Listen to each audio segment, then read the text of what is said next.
Halo subscriber sekalian, ketemu lagi bersama saya Firder Channel. Dimana pada kesempatan kali ini, seperti biasa, menjelaskan materi ajar kita setiap satu kali pertemuan PBM per minggunya. Yang mana di dalam video ini ada tugas berupa pertanyaan yang terletak pada menit-menit tertentu. Bagi subscriber yang belum subscribe, silahkan di subscribe dulu ya, guna mendukung channel ini. Jangan lupa like, komen, dan share sebanyak-banyaknya. Seperti apa kelanjutannya? Yuk tonton video ini dari awal sampai akhir. Agama Hindu-Buddha.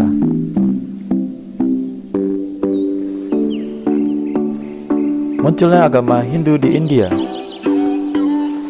Agama Hindu tumbuh bersamaan dengan kedatangan bangsa Arya ke Mohenjo-daro dan Harappa pada tahun 2000 sampai 1500 sebelum Masehi,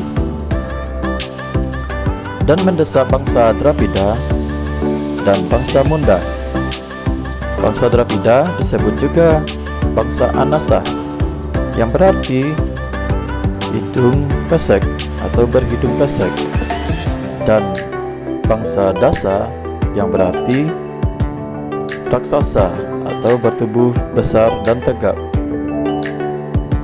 Bangsa Arya sendiri termasuk dalam ras Indo-Jerman.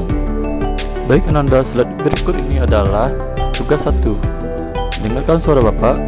Agama Hindu tumbuh bersamaan dengan kedatangan bangsa Arya ke Mohenjo-daro dan Harappa. Itu terjadi pada tahun berapa? Silahkan dijawab. Berikut ini adalah potret ilustrasi dari bangsa Arya dan Dravida, yang mana sebelah kiri yaitu potret ilustrasi dari bangsa Arya, dan kanan yaitu potret ilustrasi dari bangsa Dravida.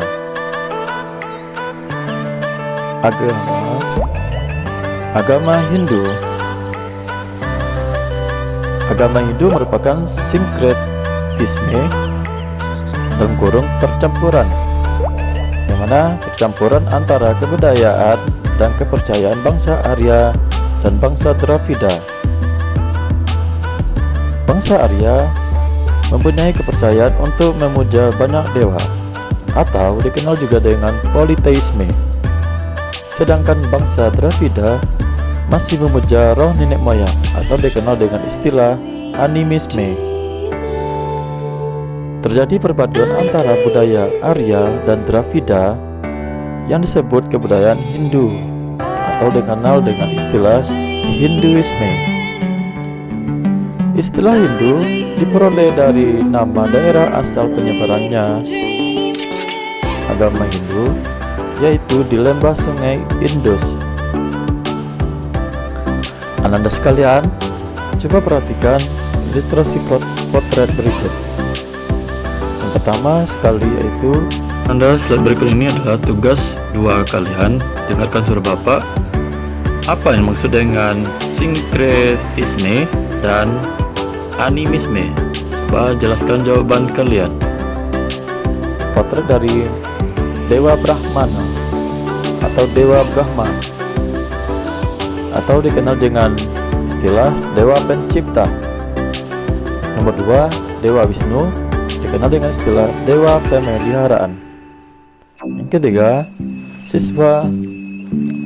ketiga, Dewa Siwa, atau dikenal juga dengan istilah Dewa Perusak. Anda sekalian, Anda bisa melihat situs-situs dari bangsa Dravida, yaitu pertama situs Harappa, sedangkan kedua situs Mohenjo-daro.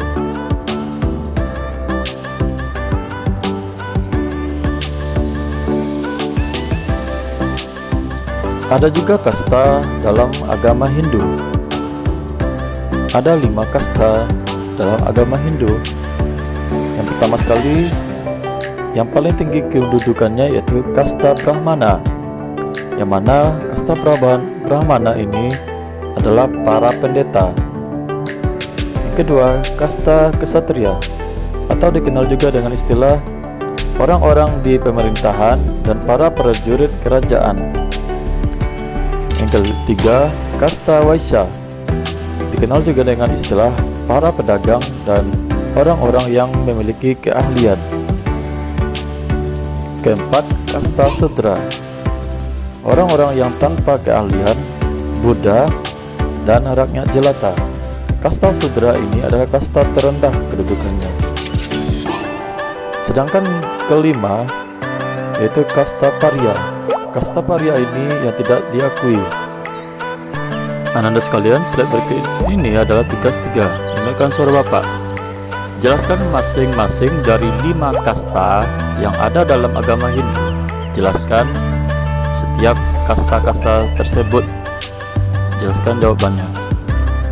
Selanjutnya yaitu agama Buddha. Agama Buddha tumbuh di India, tepatnya bagian timur laut. Munculnya sekitar 525 sebelum Masehi atau SM. Agama Buddha muncul dan dikenalkan oleh Siddhartha Gautama, atau dalam kurung dikenal juga dengan istilah semua harapan dikabulkan. Latar belakang munculnya agama Buddha: adanya dominasi golongan Brahmana atas ajaran dan ritual keagamaan dalam masyarakat India. Adanya sistem kasta dalam agama Hindu. Oke Ananda, slide berikut ini adalah tugas 4 kalian. Dengarkan suara Bapak, yang mana pertanyaannya adalah apa yang melatar belakangi munculnya agama Buddha? Silahkan dijawab Ananda semuanya.